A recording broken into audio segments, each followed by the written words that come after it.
Swali la pili mwenzetu aliuliza akasema, Shalom mwalimu na mtangazaji Jaki. Naitwa Silvano Njau wa Moshi Uru. Akauliza akasema, kwa nini Israeli inaitwa nchi takatifu? Ina maana watu wa nchi hiyo hawana dhambi? Israeli nchi takatifu. Nauliza ina maana hao watu hawana dhambi? Tutaenda kujua kama wana dhambi ama hawana. By the way, unaona mwezi huu wa 6 mwaka huu 2026 kuanzia tarehe 1 mpaka tarehe 4 wametangaza kuwa watakuwa na siku 4 na wageni rasmi. Kumbe umeona watakuwa na siku 4 za kusherehekea ushoga.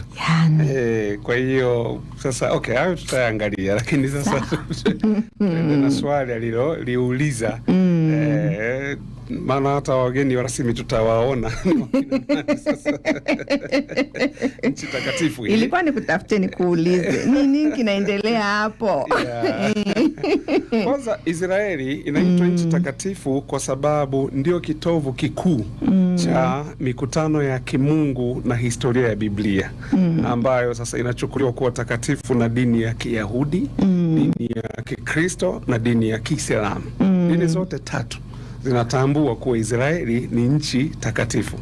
Ni nchi ya ahadi kwa Wayahudi, mahali pia kuzaliwa kwa huduma ya Yesu katika Ukristo, na kituo muhimu kwa Waislamu, hasa Yerusalemu. Kwa nataka tuanze hapo alafu tuangalie, je, watu wa nchi hiyo hawana dhambi au ni nini? Sasa kwa dini ya Kiyahudi inatazamwa kama nchi ya ahadi. Kwa dini ya Kiyahudi ambapo Mungu aliwaamuru Waisraeli kukaa Yerusalemu, mlima Moria, ikitumika kama eneo la hekalu la kwanza na la pili, kwa sababu ya mahekalu yalijengwa kwenye mlima Moria. Hiyo ni dini ya Kiyahudi. Lakini Ukristo ni nchi takatifu kwa sababu ndipo Yesu aliishi, alihubiri, alikufa na kufufuka katika eneo hilo. Kwa ni maeneo muhimu pamoja na Bethlehemu ambapo ndio mahali pa kuzaliwa kwa Yesu Kristo, lakini na Yerusalemu ambako ndio mahali pa kusulubiwa na kufufuka kwa Yesu Kristo. Kwa upande wa dini ya Kikristo linakuwa ni eneo takatifu kwa sababu hiyo. Alafu kuna Uislamu. Yerusalemu ni mji muhimu sana kama eneo la ule msikiti wa Al-Aqsa na ile kuba la mwamba. Kuba la mwamba nafikiri the rock, the Iron Dome, wanahitaji the Rock of the Dome. Pale kuna ile kama imekaa kama msikiti lakini juu kama kofia ya dhahabu. Kofia ya dhahabu, yes. Sasa Kiswahili chake ndio naita kuba la mwamba, linaloaminika kuwa mahali pa safari ya usiku ya Mtume Muhammad. Ndio maana kwa upande wa Waislamu wenzetu wana maeneo matatu ya kuhiji. Kwa Maka, Madina ambazo hizi zote ziko Saudi Arabia, alafu na Jerusalem.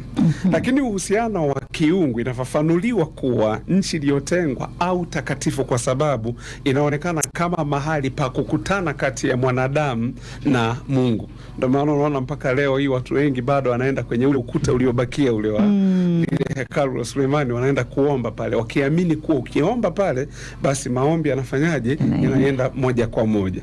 Nianze sasa. Nchi takatifu ni maalum kwa Wakristo kwa sababu ya eneo la kihistoria ambalo nimesema, kama kuzaliwa kwa Yesu, kuzaliwa kwake, huduma, kusulubiwa na kufufuka kwake. Lakini pia ni mahali pa kuzaliwa kwa kanisa, mahali ambapo kanisa kubwa Biblia ambayo inaandika ili la Agano Jipya ambapo sasa ndio linazaliwa pale, na Wakristo wengi huwa wanatembelea nchi takatifu kugusa, kuona ama kuthibitisha kile wanachokisoma katika maandiko. Kwa kumbe ndio hapa umeona, kwa nchi takatifu ni mahali ambapo Mungu alijifunua kwetu katika utu wa Yesu Kristo na kufanya miujiza mingi. Pia ni mahali ambapo manake siku moja Yesu atarudi tena, atakaa na kutawala baada ya Mungu kumwadhibu shetani na wafuasi wake, na Mungu Mwenyezi atatawala katika mlima ule wa Sayuni na Jerusalemu. Ndio maana inakuwa ni nchi takatifu sasa kwa upande wa nani? Upande wa Kristo. Lakini kama nilivyosema, katika Uyahudi wao wanasema ni nchi takatifu kwa sababu ni nchi ya ahadi, na Mungu aliahidi nchi hii kwa Ibrahim na wazao wake, akimwambia mimi ndimi Bwana niliyekutoa Uru ya Wakaldayo ili nikupe nchi hii uimiliki. Kutokana na kitabu cha Mwanzo 15:7 inaongea hivyo. Lakini pia hilo lilirudiwa pia kwa Isaka Mwanzo 26:3, na likarudiwa pia kwa Yakobo Mwanzo 28:13 ikarudiwa. Lakini kuhamahama kwa Wayahudi kutoka Misri chini ya uongozi wa Musa na safari yao kwenda Kanaani ilikuwa ndio utimilifu sasa wa agano la Mungu ambalo aliwekeana na baba ambaye ni Ibrahim, kuwa nchi nimekupa, nchi ijayo maziwa na asali. Ni nchi ya mfalme Daudi, Joshua, Gideoni, wakina manabii wale, wakina Isaya, wakina Yeremia na mashujaa wengine wengi wa Biblia. Na tunajua sheria nyingi na amri nyingi zilitolewa na Waisraeli katika Torati, na zenyewe hizi zilifanyiwa pale kwenye nchi ambayo ni nchi takatifu. Kwa hiyo kama kitabu cha Yoeli kinaposema mimi Bwana Mungu wako nakaa Sayuni, mlima wangu mtakatifu, Yerusalemu utakuwa mtakatifu, Yoeli 3:17. Kitabu cha Yoeli 3:17. Lakini nije kidogo kwa upande wa Waislamu. Waislamu wao wanaita nchi takatifu ni kulingana na kifungu katika Qur'ani ambapo Musa anatangaza akisema, enyi watu wangu, ingieni katika nchi takatifu ambayo Mwenyezi Mungu amewapa, wala msirudi nyuma kwa aibu, maana ndipo mtakapoangushwa kwa uharibifu wenu. Hii sasa ni Qur'ani 5:21. Na Waislamu wa kawaida huita nchi iliyobarikiwa. Kwa katika Uislamu, Yerusalem pia ina umuhimu. Hapo ndio inasemekana kuwa Mtume Muhammad, huyu ambaye ni mtume wa Waislamu, anasemekana alipitia Isra na Miraji. Yerusalem pia ni mahali ambapo ni pa majengo mawili yale niliyosema. Kuna ile kuba la mwamba pamoja na ule msikiti wa Al-Aqsa. Kwa hiyo inakuwa ni muhimu kwao kama hivyo namna ilivyo. Hata hivyo, sala za Kiislamu sasa zinaelekezwa kuelekea Maka, eneo linalojulikana kama lililobarikiwa na Waislamu mbalimbali. Sasa turudi sasa kwenye swali lake la msingi. Ndiyo. Ameuliza, je, watu wanaoishi huko ina maana ni watakatifu, hawana dhambi? Kwa maana akasema hii nchi kwa nini inaitwa nchi takatifu? Nafikiri huku nimeelezea mwanzo. Ndiyo. Kwa inaitwa nchi takatifu kutokana kwa sababu dini zote ambazo zinajulikana kama Abrahamic religion, tuna historia ambayo tuna baba wa imani ni mmoja, ambaye baba huyo ni Ibrahim. Sasa ameuliza watu wa pale ni watakatifu. Kwanza tukumbuke kitu kimoja, dhambi ni matendo, sio eneo lile ambalo wanasema ni geographical location. Katika dini ya Kiyahudi, dhambi kwa ujumla huchukuliwa kuwa tabia ya ukiukwaji wa amri za Mungu badala ya hali ya kuathiriwa na jiografia pekee tu. Lakini Biblia imejaa masimulizi yanayoelezea dhambi zilizotendwa na wakaaji wa nchi. Hiyo tutaenda kuiangalia. Hata hivyo, utakatifu wa Israeli hauji kwa sababu wakazi wake hawana dhambi. Hapana. Tena hauwezi kuamini, kama nilivyokuambia, kilele cha maadhimisho ya ushoga duniani waga kinafanyikia Tel Aviv. Kilele cha maadhimisho na hata kwenye jeshi la Israeli IDF, unakuta mle kuna wanajeshi wengine ni wanaume lakini wameoana na ni wanajeshi wanapambana. Sasa unakaa unajiuliza, je, haya sio chukizo kwa Mungu? Hata kwa mujibu tu wa maandiko yao wenyewe. Kwa sababu tunaamini nao pamoja, sisi wa Kristo na wao tunaamini wote kwenye agano la kale. Agano jipya huko ndo wao hawamkubali Yesu. Lakini kule tunaamini nao. Ndo hiyo sasa nilikuwa nakuambia, nikupe taarifa hapa, nikusomea taarifa. Inasema Israeli inatarajiwa kuandaa tamasha kubwa zaidi la wapenzi wa jinsia moja katika historia ya Mashariki ya Kati, lijulikanalo kama Pride Land. Angalia, inawafanya hivi alafu wanaweka na mambo ya agano. Kudadeki. Ambalo limepangwa kufanyika mwezi Juni 2026. Na hapa kuna maelezo muhimu kuhusu hili tamasha. Kwanza, eneo la tukio, tamasha hili limepangwa kufanyika katika eneo la bahari ya chumvi, Dead Sea, ambapo waandaaji wamepanga kujenga kile walichokiita Pride City. Mwakumbuke wako kwenye nchi yao ya ahadi. Tarehe na muda, tukio hili litadumu kwa siku 4 kuanzia tarehe 1 hadi tarehe 4 mwezi wa 6, huku likiwa na shughuli zinazoendelea kwa saa 24 kila siku. na litahusisha hoteli 15, maeneo ya ufukweni na kumbi za maonyesho ya muziki na sanaa. Waandaaji kama mzalishaji Aaron Cohen wamesema hili ndilo tukio kubwa zaidi kuwahi kufanywa nchini humo kwa jamii hiyo. Na sababu ya mwaka huu tamasha hili litazamiwa kufanya ni kama mbadala, maana 2025 mwezi wa 6 unakumbuka kulikuwa na vita kati ya Iran na Israeli. Kwa hiyo wakawa wameahirisha kwa wamelileta mwaka huu. Na wageni maarufu, wageni waalikwa wa hilo tamasha ni watoto wa waziri mkuu Benjamin Netanyahu, ambapo ana watoto wa kiume wawili, mmoja anaitwa Yair Netanyahu na mwingine anaitwa Avner Netanyahu. Hawa ndio wageni rasmi kwenye hili tamasha. Kwa hiyo nitaka kumuonyesha tu kwa wakaaji wa lile eneo si haitwi nchi takatifu kwa sababu wao ni wa nini, ni wa takatifu. No.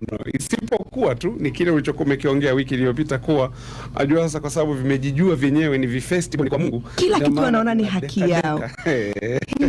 Yani kumuonyesha mtoto huyu ni mwana kipenzi itakukosti. Sasa hii nitaka tu kumuonyesha kwa sababu mengine hatuwezi kuyaongea zaidi kwa sababu unajua watu kupitia dini wanakuwa ni dhaifu sana. Hata mtu kijaribu kumuonyesha kwa hapana hawa Israeli hiki wanachokiongea au hiki wanachokifanya hakifai, mtu akwambia hivyo sasa ndio inastahili ili Mungu sasa awasamee zaidi. Kwa hiyo sasa niendelee. Isipokuwa sasa ile location inaitwa nchi takatifu kwa sababu ya mambo niliyoyataja hapo juu. Yes, maona hiyo Israeli imetangaza. Kwa hiyo na ukumbuke ndio taifa la Mungu hili. Sasa ingawa baadhi ya mapokeo ya Kiyahudi yanapendekeza kwamba kuishi au kuzikwa katika kuna faida za kiroho au husaidia katika upatanisho, haimaanishi kuwa watu huko hawawezi wakatenda dhambi. Hapana. Ardhi yenyewe inaelezwa kuwa takatifu, lakini inaweza kuchafuliwa na matendo ya wakazi wake. Ardhi inaelezwa kuwa ni ardhi takatifu, lakini inaweza kuchafuliwa na matendo ambayo ndo wakazi wake wakayafanya. Mfano, ushahidi wa kibiblia, Biblia hii ya Kiebrania ilionya mara kwa mara Waisraeli kuwa kama hawatafuata sheria za Mungu, nchi itawatapika. Kama sheria za Mungu zile alizoziweka watazifuata. Na hilo linaonyesha kwamba wakaaji walitazamiwa kutenda uadilifu, ingawa wana uwezo pia wa kutenda dhambi dhidi ya utakatifu wa nchi yao pia. Kwa hiyo maandiko yanaonyesha hivyo kuwa maana yake kuwa wao wakikaa katika nchi ambayo Mungu amewapa ni nchi takatifu, afu wakaanza kufanya mambo ya ajabu, nchi itawatapika. Katika historia ya Biblia tumeona mara kadhaa Mungu akiwa amewaacha wana wa Israeli kwa sababu ya matendo yao maovu yaliyokuwepo wakati ule. Ningeomba tuangalie baadhi ya mistari kama miwili hivi. Sawa. Alafu tuone kitabu cha Hesabu 35 mstari wa 34. Sawa. Hesabu sura ya 35 mstari wa 34. Biblia inasema hivi mstari wa 34. Ndio. Kwa hiyo msitie unajisi nchi mwiketio ambayo naketi nami kati yenu, kwa kuwa mimi Bwana nakaa kati ya wana wa Israeli. Mbona sasa hiyo tuambia sasa msitie nchi unajisi mwiketio ambayo naketi nami kati yake. Yani Mungu naye yuko ndani ya hiyo nchi, na Mungu anasema msiitie unajisi kwa sababu hata mimi Mungu ninakaa, na anasema kwa kuwa mimi Bwana nakaa kati ya wana wa Israeli. Haya, tuende tena kitabu cha nabii Yeremia. Ndio. Yeremia sura ya 2 mstari wa 7. Sawa. Kitabu cha Yeremia sura ya 2 mstari utakuwa ni wa 7. Inasema hivi, nami nikawatia katika nchi ya Shebe. Ya Shibe. Naomba nirudie. Ndiyo. Nami nikawatia katika nchi ya Shibe, mpate kula matunda yake na mema yake. Lakini ninyi mlipoingia katika nchi ile, mliitia unajisi nchi yangu na urithi wangu mlioufanya kuwachukiza. Kwa ile nchi kumbe ni ya Bwana. Kwa hiyo pale wamepangisha, walikaribishwa, wakimbizi. Ni Bwana ameamua kuwaleta kwa sababu sasa nyinyi mtakuwa urithi wangu, njoni mkae hapa. Alafu wao wakaitia unajisi nchi yake. Sasa hili hapa wao walioandaa mfano kama hayo mambo yao ya ajabu ajabu hapo kwenye hiyo bahari ya chumvi, wao wanachokidai, wanadai kuwa huu ni uhuru kwa hiyo jamii pamoja na utalii. kwa pale hiyo Mashariki ya Kati. Kumbuka nchi nyingi za Mashariki ya Kati ni nchi ambazo zina Uislamu pamoja na Ukristo. Na Uislamu hauruhusu hayo mambo. Hata Ukristo wenyewe hauruhusu. Ndio maana unaona Irani kwa mfano. Irani ukipatikana wewe ni mtu wa tabia hizo, wanakupeleka juu ya gorofa, wanakuangusha, unakufa. Yani wao hiyo si tupeleke mahakamani, si hawana hiyo. Wanakuangusha, unakufa. Na ndicho kitu ambacho umeona kwa sasa hivi rais wa Marekani anasema anapigania haki, ile haki za binadamu za watu wa Iran. Lakini binadamu unaopiganiwa ndio watu wa namna hii. Kwa na wao wakiwepo wa namna hii, wawe huru wafanye matamasha yao. Sasa Iran, kumbuka wao wamesema hii ni nchi ya Kiislamu, ni nchi takatifu hii. Kwa hiyo usituletee mambo ya kutunajisi alafu Mungu akatuangamiza kama alivyoangamiza Sodoma na Gomora. Kwa hiyo manake pale kuliweka ili tamasha liwe pale ni kuwa watu wa jamii hiyo sasa wawe na uhuru na nini na vitu vya namna hiyo. Kwa hiyo ndio maana katika swali hili aliouliza nikasema ile nchi ni nchi ya Mungu, na Mungu mwenyewe unaona kwenye Yeremia 2:7 analalamika, nyinyi mmeitia unajisi nchi yangu. Kwa hiyo ni hivyo. Yaani unajua nimekaa katika nafasi ya kuwatetea kwamba ni Mungu alikuwa anaongelea nchi mtu binafsi. Bila kuchanganya udongo, ardhi na maji. Au yani ninaangalia wanachokifanya. Yani ikiwa ni watu ambao ni jicho la Mungu, wao wanapigana kila siku. Wao wanafanya vitu vya ajabu kila siku. Toka tuzaliwe mpaka tunaondoka, wao wana movie sioisha. Haya. Sasa hivi ukiwaangalia, mwalimu anaposema kama Mungu anawaacha kwa mara ya kwanza, unaona watu sasa wanaanza kuwa kinyume na wao. Hata ilo kanisa, hata watumishi, hata nini wanasema kwendeni huko. Mtajua wenyewe. Yaani katikati ya machafuko haya wanaandaa vitu hivyo na nini na nini na nini hivyo. Sasa unawaangalia, unawatafakari. Dhambi, baba alitufundisha tofauti ya dhambi, uasi na makosa. Wako kwenye dhambi kabisa. Ukauliza kwenye swala la dhambi, lakini ukiangalia wao wanafanya uasi. Yaani wanaijua kweli, wameshaionja kweli, wameshaifaidi kweli, alafu wanaenda kinyume na hiyo kweli. Hiyo watajua wenyewe. Au sasa ndio Wayahudi hao. Wayahudi hao ndio maana watu wakaibua hoja kusema hawa sio Wayahudi. Hawa ni maana tamaduni zote ni za Ulaya hizo. Ndio. Watu wa Ulaya huko si wapi Marekani. Akasema maana unajua kuna wale waliokuwepo pale ile asili ya wale. Yes. Uwezo wakuta unafanya hivyo vitu. Lakini hawa maana pale unajua kuna Wazayuni, alafu kuna Wayahudi.